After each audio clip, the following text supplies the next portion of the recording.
The focus of this lesson is on an introduction to absolute value equations. And so we're going to get at the meaning of what absolute value means. And so first thing I want to consider is the absolute value of x is 3. And what this means is the distance x is from 0 is 3 units. And so if we look at the image that we have here, 3 units away from 0 would occur 3 units to the left and 3 units to the right of 0.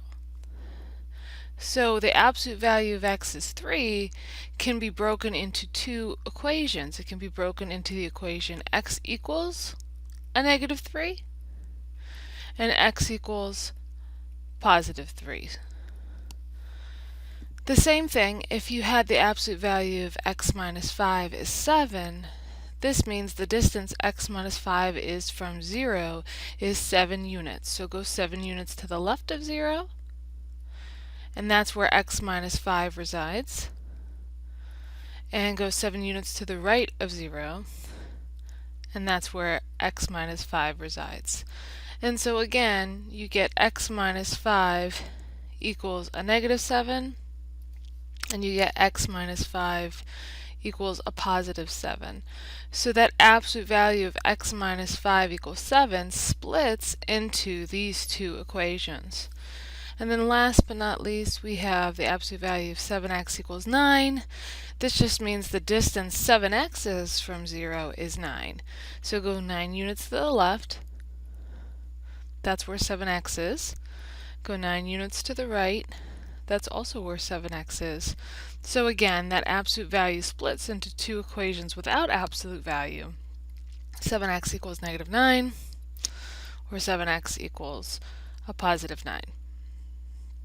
So the rules for absolute value equations is if a is greater than or equal to 0 and x is an algebraic expression, then if you have the absolute value of x equals a, you could split that into two equivalent equations, x equals a or x equals the opposite of a, or negative a.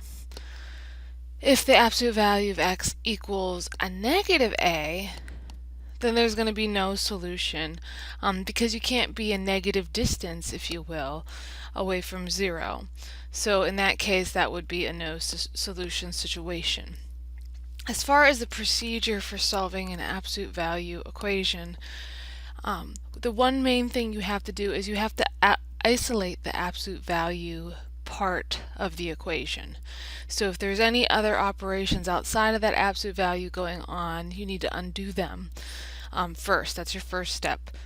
And then once that absolute value equation is, or the absolute value expression is isolated, then you would remove the absolute value symbols and rewrite basically two equations. One of them is exactly what you see without the absolute value symbols, and the other is where you multiply by a negative on the side that didn't have the absolute value symbols originally.